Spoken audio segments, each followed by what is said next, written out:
WHGE 95.3 FM coming up, the Open Eye.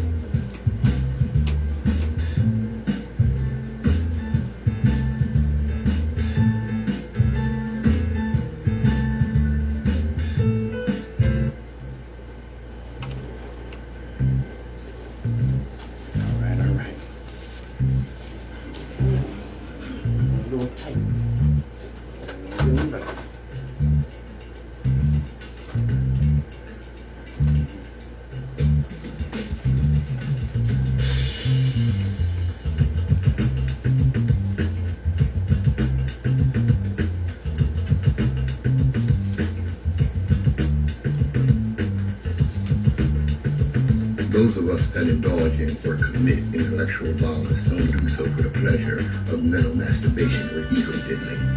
We do so because the chains of oppression on our people's minds are deep and difficult to remove.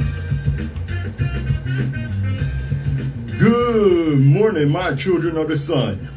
Welcome to the Open Eye on WHGE 95.3 FM, the education advocacy station. Yes, indeed, we will educate and advocate for you. I'm Patrice Gibbs, your third eye optometrist and host, ready to get them started. Let's go. Every generation has its purpose. Ours is to reveal the truth and reverse the brainwashing. And that's what we do right here on WHGE 95.3 FM. That's what we do on the Open Eye. And you know why? Let me tell you why. And thank Brother Jardea for this. Society does not want individuals who are alert, keen, revolutionary, because such individuals will not fit into the established social pattern, and they may break it up. This is why society seeks to hold your mind in its pattern, and your so-called education encourages you to imitate, to follow, to conform. Yeah, nothing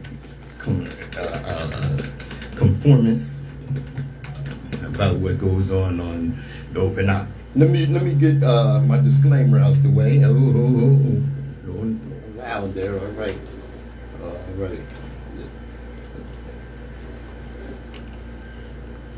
The views and opinions expressed on Open Eye are those of the hosts, guests, and contributors, and do not reflect the policy or position of WHGE 95.3 FM, nor our sponsor, the Delaware Center for Homeless Vets.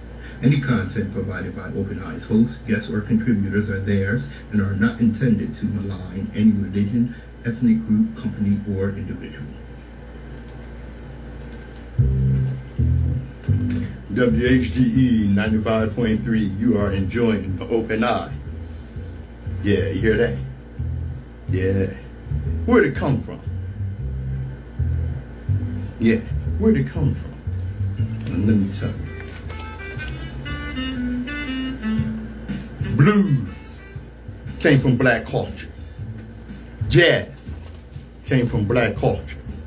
Rock and roll came from black culture. Funk came from black culture. Soul, hip hop, disco, house, techno, country came from black culture. Hey, Steve. Pop music, spiritual, gospel, rumba, bamba, samba, calypso, saka, cumbia, excuse me. Reggae and R&B came from black culture. Yeah, I know a lot of us don't want to, well, not a lot of us. And you got people that don't want to acknowledge that. But it's true. You know, it came before Columbus. Did you know that? The African transatlantic voyages happened at least 180 years before Columbus.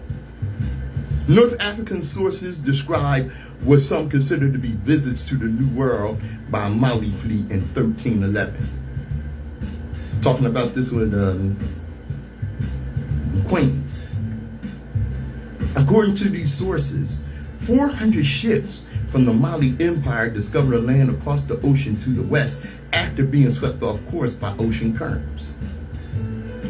Only one ship returned, and the captain reported the discovery of a western current to Prince Abu Bakari II.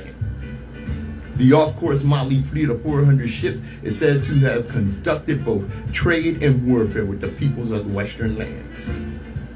It is claimed that Abu Bakari II abdicated his throne and set off to explore these western lands. In 1324, the Mali king Mansa Musa is said to have told the Arabic historian Al-Umari that his predecessor had launched 2 expeditions from West Africa to discover the limits of the Atlantic Ocean. He came before Columbus. Yes, indeed. You eat ice cream? You might want to start. And I'm going to tell you where you get it from. Check this out. Okay. This happened, they put this out when George Floyd was murdered. The murder of George Floyd was the result of inhumane police brutality that is perpetrated by a culture of white supremacy. What happened to George Floyd was not the result of a bad apple.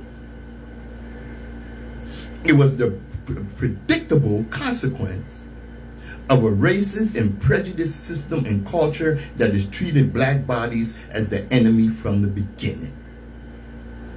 What happened to George Floyd in Minnesota is the fruit born to toxic seeds planted on the shores of our country in Jamestown in 1619, when the first enslaved men and women arrived on this continent. Floyd is the latest in a long list of names that stretches back to that time and that shore. Some of the names we know: Ahmaud Arbery, Breonna Taylor, Oscar Grant, Eric Garner, Trayvon Martin, Michael Brown, Emmett Till, and Dr. Martin Luther King Jr. Yeah, some of the names we know. Most we don't. That statement was from Ben & Jerry. Get you some ice cream over at Ben & Jerry for damn sure. WHGE 95.3 FM, The Open Eye.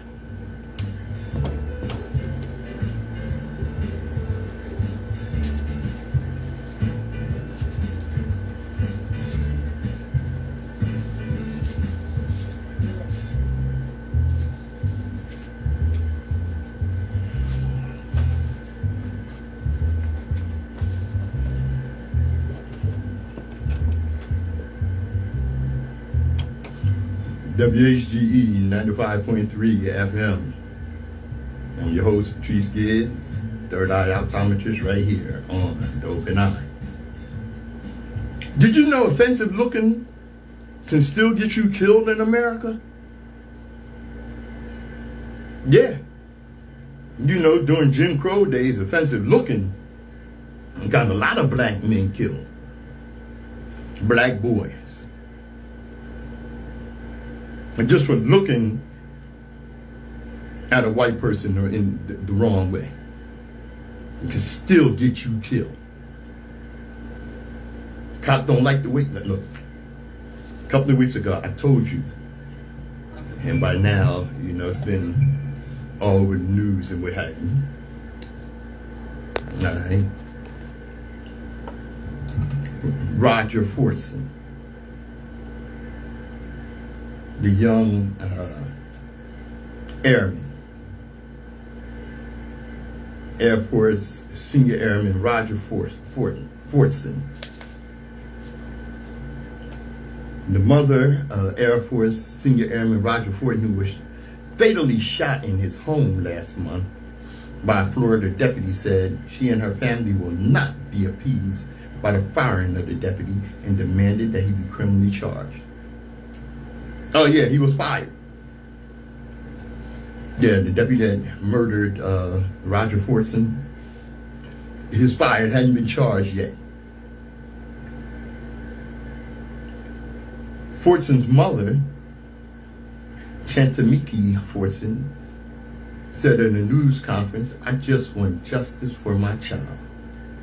You're not going to throw me a bone, take his credentials, bring up charges against him." Yeah. Eddie Duran was fired by Okaloosa County Sheriff's Office. Duran, 38, was responded to a call about a physical disturbance on May 3rd when he shot Fortson in his Fort Walton Beach home, about 6 miles from the nation's largest Air Force base. Fortson, who had been home alone with his small dog and on FaceTime with his girlfriend, answered the door with a gun in his right hand, pointed directly to the ground as he was trained.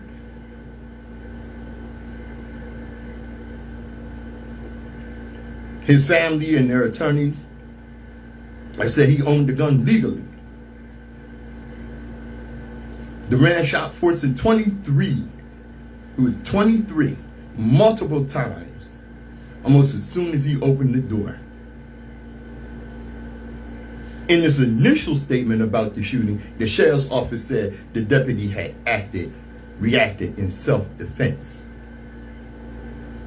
In a response to a request for comment on Monday, Sheriff's Office spokesperson referred to Sheriff Eric Adams' statement from Friday.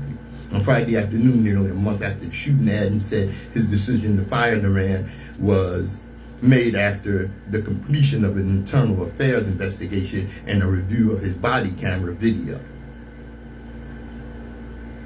This tragic incident should never have occurred, Adams said.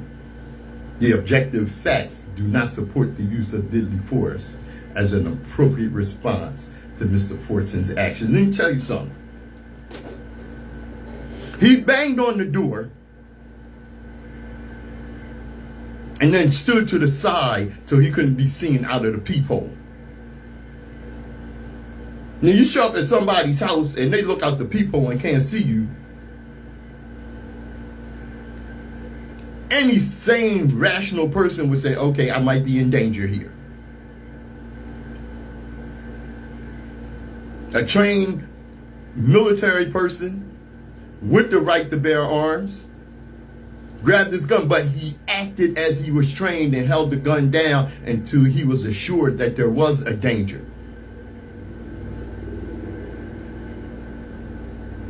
When he opened the door, this deputy, what I'd say his name was? Duran, Deputy Duran. He said in his police report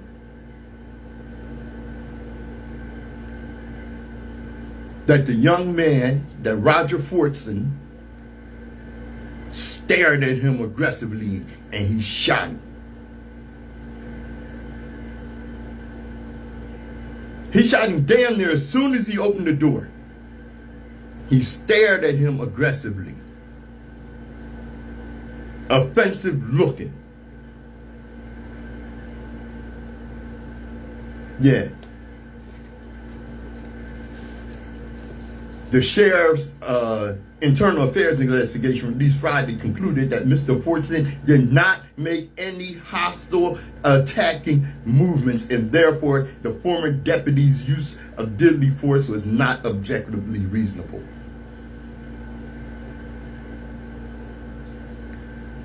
Duran did not return a voicemail at a number listed for him. His attorney did not immediately reply to a request for comment. He stared at him aggressively.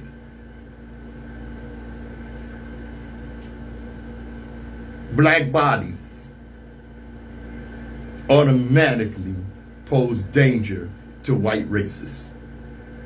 Just your presence. He stared at him aggressively.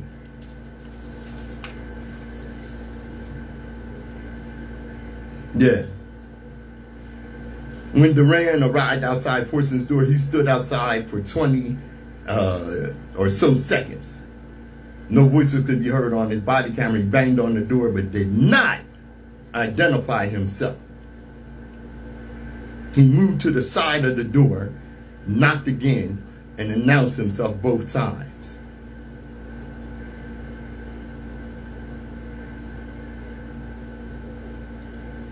He reported to investigators, Sheriff Duran, he felt he was going to be shot and that his best course of action was to act first, not react. He reacted to black skin. After he shot him, he yelled, "Drop the gun."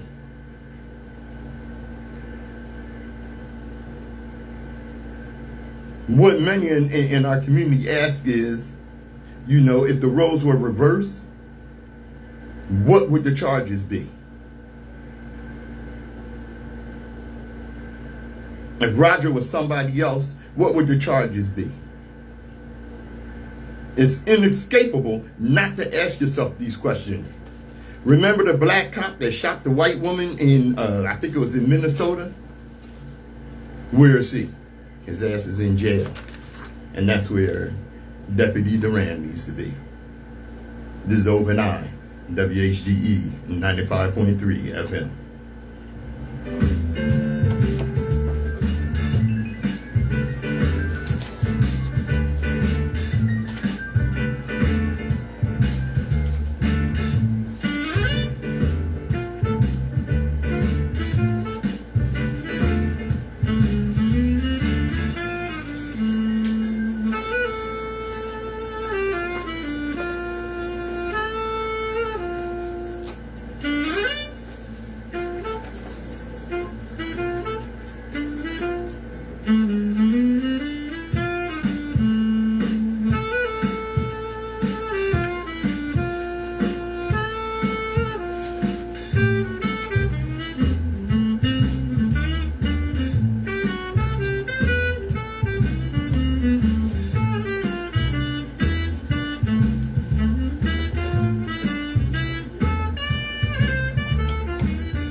All right.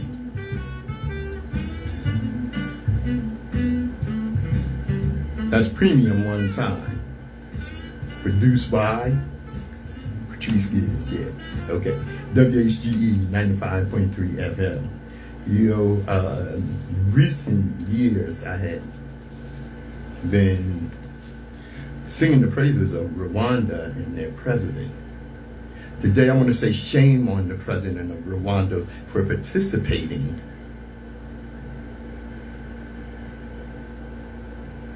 in the objection in the looting of the Congo. Shame on you, brother. 7 facts you should know about the Congo. Congo is the second largest country in Africa, equivalent to the size of Western Europe. Congo has the biggest rainforest in the continent of Africa and the second biggest in the world after the Amazon. Congo hosts the biggest fight in boxing history, Rumble in the Jungle. Then it was called Zaire when Muhammad Ali fought George Foreman. Congo is the first black African country to participate in the FIFA World Cup. The world's technology depends on Congo because it has 80% of the world's coltan. It's the mineral that helps advance the technology of the world. It's damn near vibranium. Congo is the richest country in the world in natural resources. Okay? Have some affinity for Congo because I was named after the first prime minister of Free Congo, Patrice. And don't forget the legacy of the NATO countries in the DR Congo. When Lumumba's determination to achieve genuine independence and have full control over Congo's resources to utilize them to improve the living conditions of his people was received as a threat to Western interests. From 1961 to right now, the imperialist powers hide behind puppet regimes to distribute the essential resources in the Congo to satisfy imperial interests. Did you know that the DRC produces up to 70% of the world's cobalt, an essential mineral for lithium batteries and products for Western companies like Apple, Tesla, and Microsoft? Okay. Have you seen the bottom of that supply chain?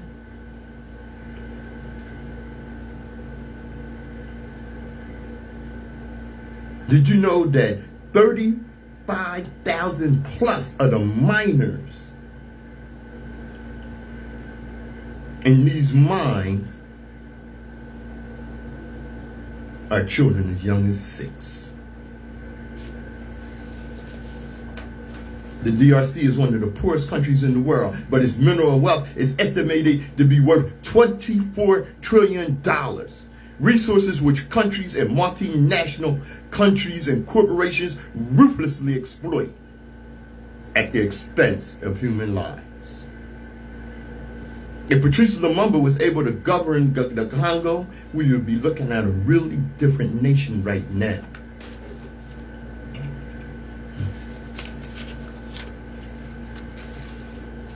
And yes, American corporations are major participants in this oppression. You can find more things you need to know about the conflict in the Congo. 6 million dead. An estimated 6 million people have died as a result of conflict and conflict-related causes in the Congo since 1996.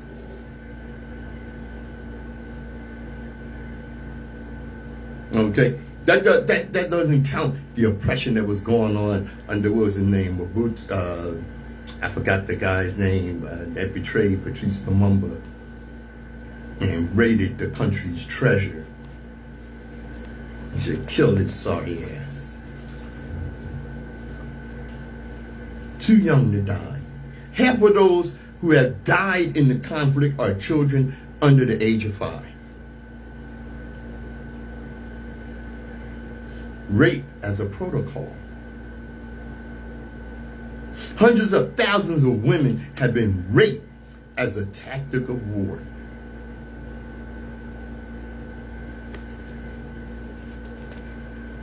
This is what's going on.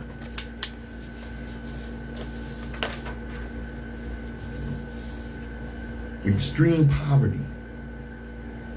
70% of Congolese live in extreme poverty. Mobutu. Thank you, brother. Thank you, brother Steve. Mobutu. Son of a bitch.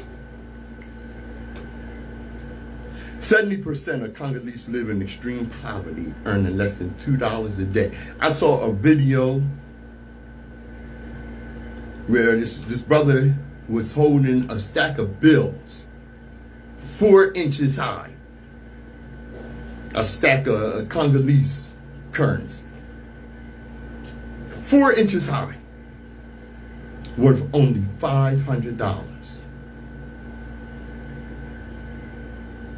Global complicity. The international community is systematically looting the Congo's spectacular wealth. You hear nothing in the mainstream media about what goes on in the Congo. Because the powers that be don't want you to hear it. And the violence continues to this day. Backed by Western governments and corporations. And it could end today.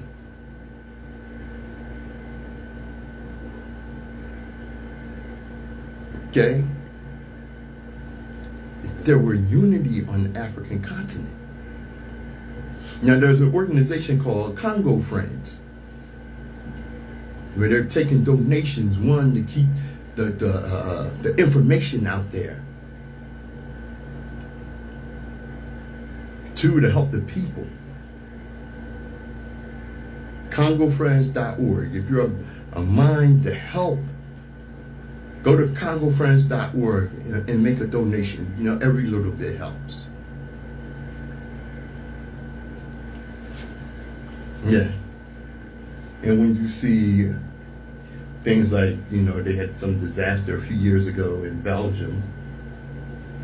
Belgium was the colonizer under Prince Leopold murdered some 30 million people. Yeah. And they had a disaster a few years ago. Be careful. And you had all these people, black people, coming out, oh, what a shame that what happened in Belgium. I didn't give a damn. Okay? Be careful about the sympathy you give to the colonizer, because his flag is soaked with the blood of our people. It's CongoFriends.org. Make a donation. WHGE 95.3 FM, the Open Eye.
Patrice Gibbs, right here on the Open Eye. You know, one of the things that really blows my mind, especially when it comes from some of our people, and I'm going to get into it a bit as we go on, is when I hear black people express a sense of nostalgia for oppression. And it sounds crazy, don't it? Mm-hmm. We know that those, especially those on the extreme right, and what does that mean, the extreme right? Because pretty much if you're a right-wing conservative, you're extreme. One of Trump's bastards that there is no more Republican Party, there's just MAGA. Okay? It's from Jeffrey Robinson, talking about education. Former Harvard President Larry Summers was interviewed recently on NPR about the protests on campuses around the country, and the conversation somehow turned to Christopher Rufo, white supremacist and anti-DEI advocate. And while some of us criticize his tactics, he was asked if he agreed with Rufo about the problems with teaching history today. And Summers described how he was distressed when he found out that at Harvard, the history of the Declaration of Independence and the Revolutionary War was taught along with the history of the Haitian Revolution and other revolutions. And this is what he said. If you teach a negative history of our country, I think it was problematic. Consequences down the road. And as I look at what is happening on many campuses this spring, I'm not sure things are moving in the right direction. Wow. To his credit, he said it plainly and out loud. Teaching the Haitian Revolution at the same time as the American Revolution will require teaching that our founding fathers were terrified when they saw what was happening in Haiti, because they thought the enslaved people here would follow the enslaved people in Haiti and revolt, and notice someone didn't limit his critique to teaching false negative history. You have no problem with that. And that's where the problematic consequences mentioned were problematic for whom? If we don't teach the truth, the truthful negative history of this country, we minimize and try to justify or just plain erase our dependence on things like enslaving black people to make this country great. The suppression of history was to give legitimacy to current conditions by removing the stain of oppression, racism, nationalism. Whatever the suppressed history represents, it tells the people everything's fine. Current conditions are just. Don't worry about it. Yeah. Larry Summers is a professor at the Kennedy School of Government at Harvard. And I wonder what negative history he is omitting in order to educate his students. You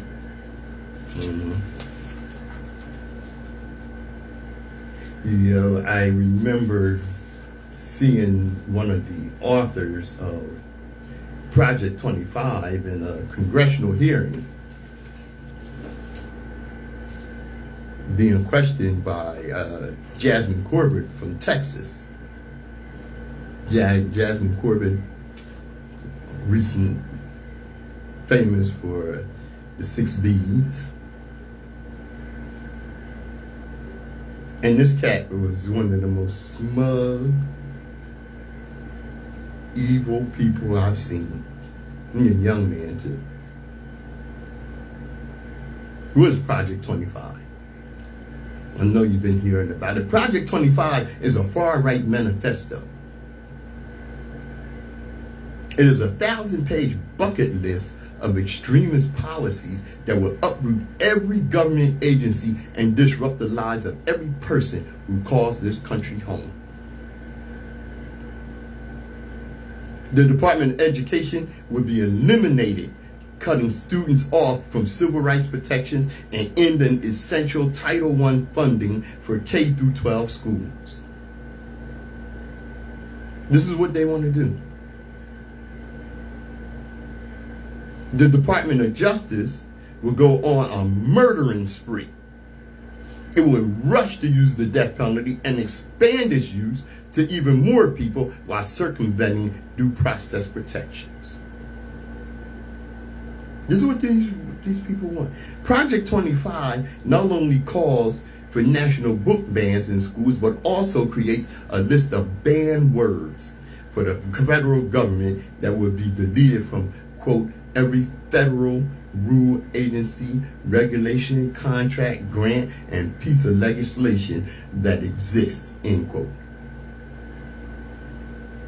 Here are just a few of the words on the list. Diversity. Yeah, that's the very first word. Gender, reproductive health, and of course conservatives want to ban the word abortion. As a matter of fact, you got some of these right-wing nuts that actually presented a bill to impose the death penalty on women that have an abortion. Impose the death penalty. These people are the descendants of the Salem witch hunt.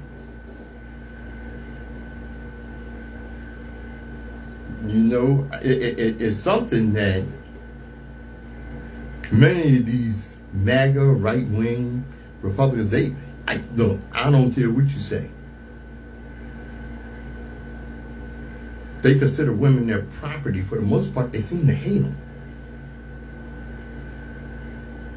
And this is part of their legacy or something. On that note, abortion care would be inaccessible and illegal no matter where you live. Now, we have an entire hearing on how these policies were quite literally ruining in lives. And I didn't even touch upon the proposals for housing, climate change, worker protections, and more. Some of these Republican-controlled states have already lifted the protection on child labor laws. If enacted, Project 2025 would destroy the federal government as we know it.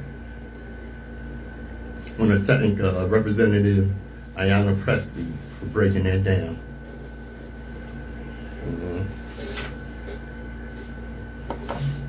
WHGE 95.3 FM, the Open Eye.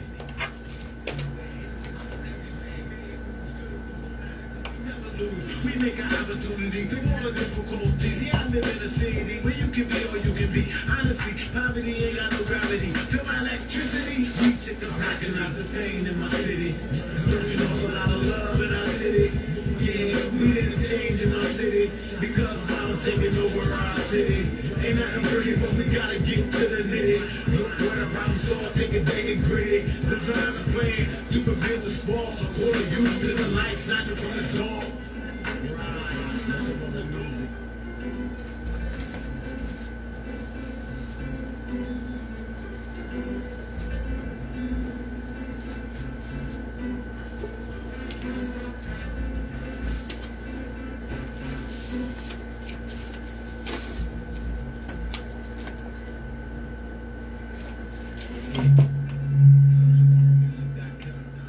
My City, by my friend and brother in Nosaroma. Yes, indeed. Yeah, I talked about this before.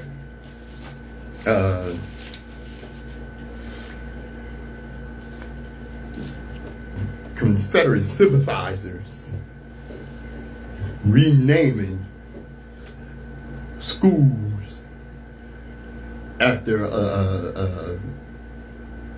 their Confederate heroes, traitors. Yeah. Not long ago, there was a powerful unifying moment after the nation witnessed a white police officer murder George Floyd. As of May 25th, 2020. And we saw an unusual groundswell of support for social justice from white allies and corporate titans who pledged to join the struggle for racial equality. The momentum for change has all but disappeared in the face of white supremacist counteroffensives. Confederacy culture runs deep, and if we're not careful, could turn back the clocks. That's where you get crap like Project 2025. Since 2020, anti-black forces have painstakingly reversed gains made at the height of the now fading social movement, social justice movement. Yeah, like I told you a couple of weeks ago, Virginia's Shenandoah County Public Schools voted to reinstate the names of Confederate rebels, traitors, Stonewall Jackson, Robert E. Lee, and Turner Ashby to public schools. The school board, one of the members told CNN, Gloria E. Carolino, that the decision had nothing to do with race. Are you kidding? Let me tell you something.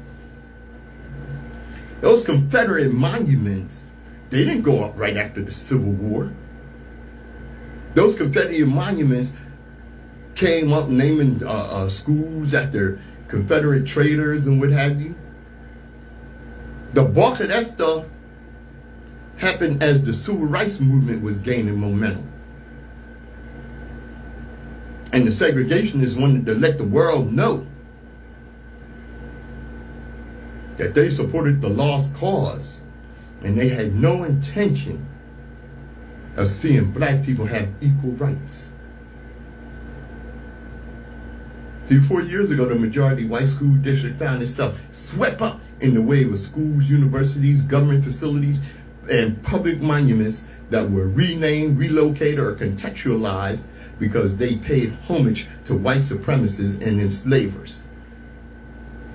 But Gloria E. Carlinio said this had nothing to do with race. I'll be damned.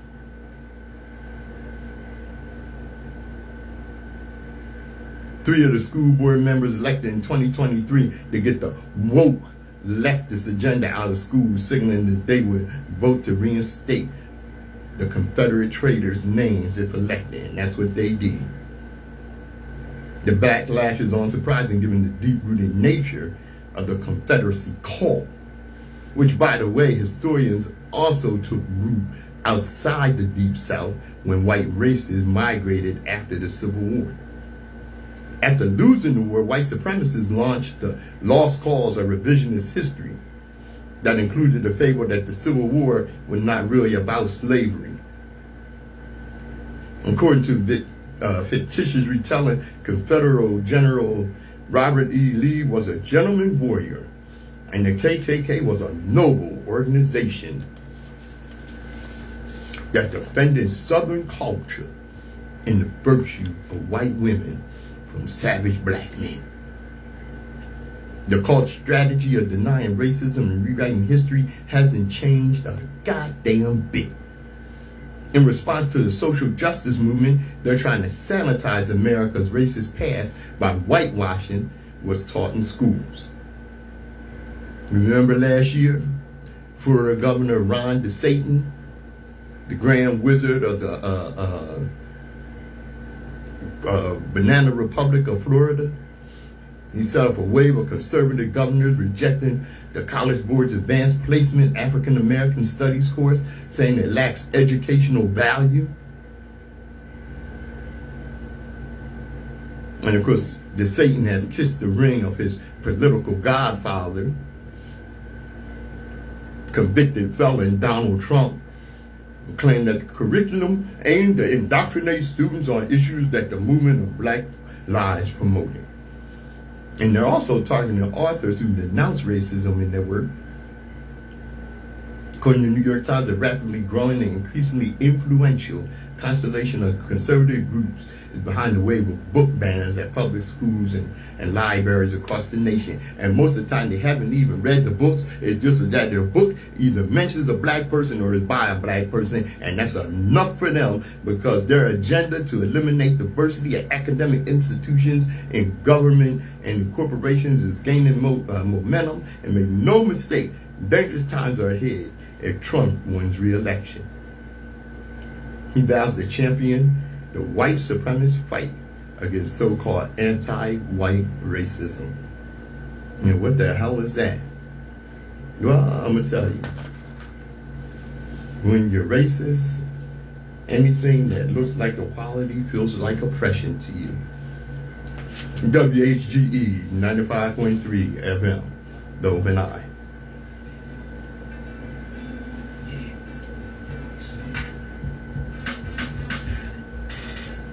Recognize the pain in my city.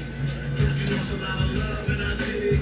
Yeah, we didn't change in my city because I'm taking over our city. Ain't nothing pretty, but we gotta get limited. Look where I'm start taking digging pretty. Design the plan to prevent the spoils. I'm calling you to the light, snatching from the door. Politicians leave you missing in opposition. Most stores, no sin is he, it's only prison. Determined to make it happen in the best way of living. Given the circumstance that was given. WHGE 95.3 FM, The Open Eye. You know what's really nuts is you got some of these raccoons, sambos that are actually nostalgic for oppression. I know that sounds crazy, okay, but they say it right out their own mouth. I remember I asked my grandmother about the good old days. I was a kid, I ain't know no better. And my grandmother said, when were these good old days you speak of, son? You mean the days when my father was run out of business because a white company came to town offering the same service? So he was no longer allowed to ply his trade? You mean those days? Do you mean the days when I was harassed and threatened for organizing black domestic workers to pursue better working conditions and fairer pay? Or do you mean the days when one of the most dangerous risks black people could take was to travel outside of their community? What are these good old days you speak of, son? Yeah. Well, one of the people that wished for these good old days was this idiot raccoon Byron Donalds, who implied black people were better off under Jim Crow. All right? And, you know, Byron Donalds, he's from Florida. Okay? To be fair, as one of only 5 African American Republican members of Congress, being wrong is part of his job. Yeah. Yeah, that's from Michael Harriot of the Griot. He appeared on the Joy Reid show to be wrong about critical race theory and woke history. He was wrong when he believed his fellow Republicans would support his candidacy for Speaker of the House. He was wrong when he voted to overturn elections. Yeah, he did, in 2020. Alright? I mean, this dude is like, you talk about a raging raccoon. Yeah.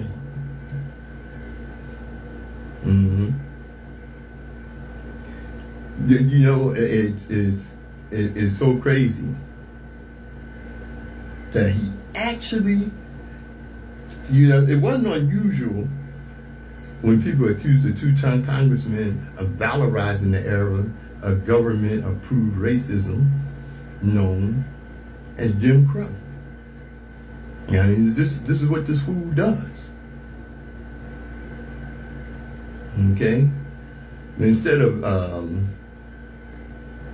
accusing this fool of anti-blackness in exchange for praise and pats on the head from his white colleagues, you know, let's take a look at it.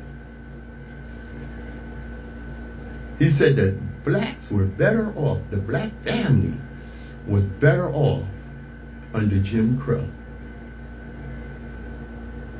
We actually said it was Tuesday.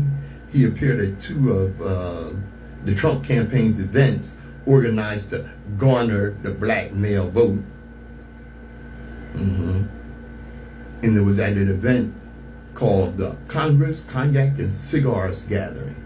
And he explained how black people benefited from the institution of racism. Jeez. During Jim Crow, the black family was together. Donalds explained to the crowd that the white-owned business in one of the whitest and most conservative parts of the city, where Donalds and his group of GOP colleagues unsuccessfully asked election officials to toss out black voters' ballots. Just tell you how much of a traitor to his own people he is. He actually participated in a call for election officials to toss out black voters' ballots. He couldn't come around me. He really couldn't. He said, during Jim Crow, more black people were not just conservative. Black people have always been conservative minded. I don't know who these black people he's talking about is. But black people voted conservatively. And then HEW, that's Housing, Education, and Welfare, under Lyndon Johnson. Well, you go down that road, and now we are where we are. So basically, he blames the civil rights movement for all the problems in the world, and it's black people's fault. When he was pressed by CNN host Abby Phillip on Wednesday, James Crow Jr. doubled down on his remarks. All I was doing was referring to the time period. The American apartheid advocate explained. Frankly, what that is about the empirical fact that before the Great Society, before Lyndon Johnson's policies, there were more black families united. The marriage rate in black America was significantly higher before the Great Society. The period of time that coincides with that, obviously, is the Jim Crow era. He said it was an empirical fact. No. First of all, what was Jim Crow? Okay, after the 1876 presidential elections, 15 white men gathered in a room to figure out a solution to the first Stop the Steal movement, known as the Wormley Agreement or the Compromise of 1877. 5 Supreme Court justices, 5 senators, and 5 representatives awarded the presidency to Rutherford B. Hayes in exchange for ending the Reconstruction era. The concessions included a specific accommodation that the federal government would stop forcing former Confederate states to recognize the constitutional rights of black citizens.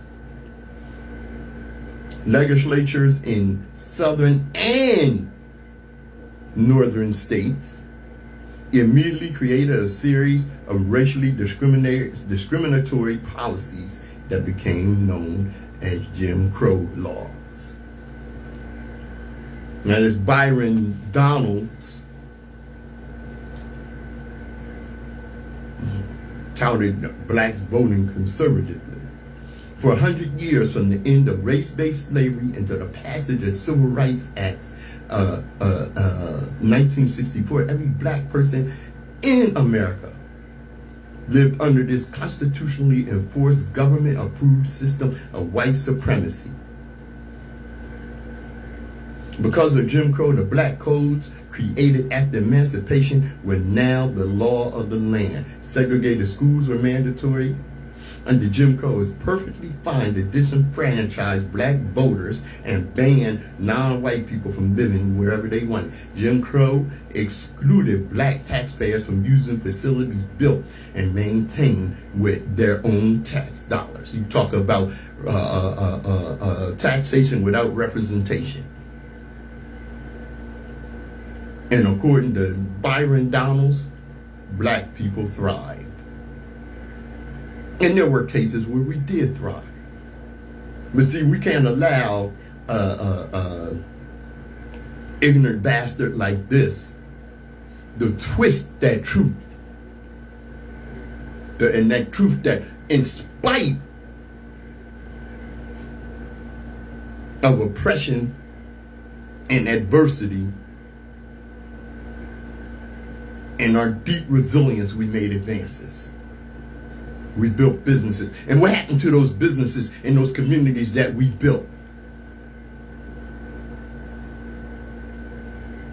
They were destroyed. Black voters were more conservative. Where? Because until the Voting Rights Act of the 60s, signed into law by Lyndon B. Johnson, Black people couldn't vote. So we don't know if black people were voting conservative or not. But there's a damn good chance that they weren't, because you name me a time in America when black people supported conservative policies that oppressed our people. Damn fool. And like I said, nostalgia for oppression. Because what he reminds me of is the idiot, where is she? I thought I had it right here. I got it around here somewhere. Okay, oh yeah. The Florida representative. And you know what? There must be something in the water in Florida. Damn, that is one crazy ass place. This black woman, Kim Daniels. And she's a minister that got up and said, I thank God for slavery. If it wasn't for slavery, I wouldn't know Jesus. Damn.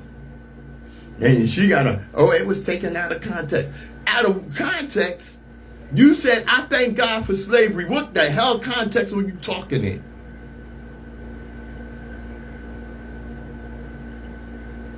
You know? Yeah. Nostalgia for oppression. Be careful with these people. Don't let them come in the barbecue. Don't even let them in your house or your neighborhood. WHGE 95.3 FM, the Open Eye.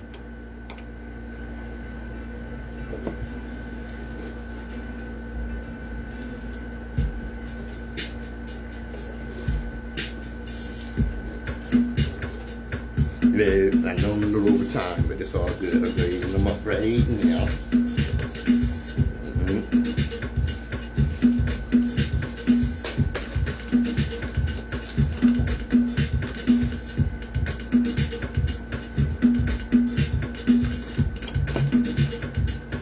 Everybody that claims they woke ain't. And that's in our community. I'm looking at the primary purpose of British Caribbean, ADOS, that's American descendants of slaves, FBA, Foundational Black Americans, most of the Hebrew Israelites and Moors, the Nation of Islam, the Moorish Science Temple, the indigenous movement, and the rest of anything but Africa. The ABA Evangelical Alliance. Okay? Their purpose is to severing the psychocultural connection of black people to Africa and Africanness. Once they achieve that, they've done their job. Okay? I definitely agree that the African or black man was the first to people the planet long before the Caucasian or his ancestor, the Neanderthal. No argument there. As for the original name of the motherland being Asia and the African being the Asiatic black man, you know, that's Nation of Islam mythology that denies Mother Africa and his unacceptable slave mentality, because as I previously stated, Africa has been equated with slave by the oppressor. Okay? And it's just amazing that some of these groups even feed into the myth of the curse of Ham. You know, that the God cursed black people with thick lips, broad noses, kinky hair, and elongated phalluses. Kinky hair is the ugliness of the disobedience to God. Jesus, This is the curse of Ham and ignorance in its lowest form. How can we afford anyone who preaches such garbage any credibility?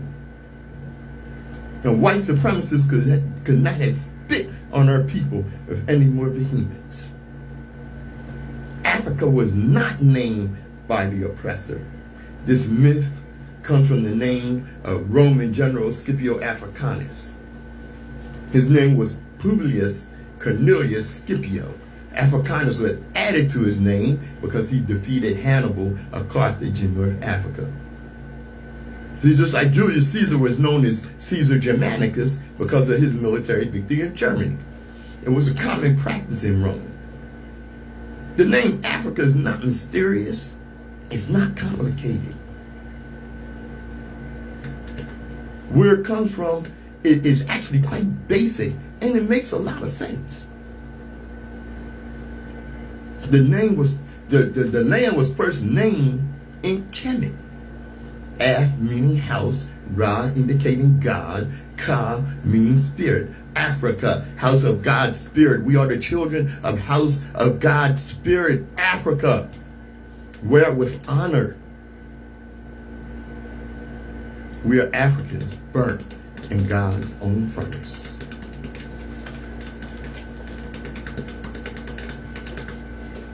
And as I always tell you, destiny determines who enters your life, but you decide who stays. Therefore, value those who value you, and don't treat those as a priority who treat you as an option.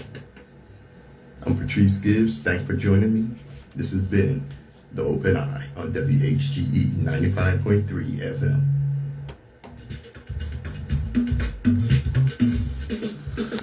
All right.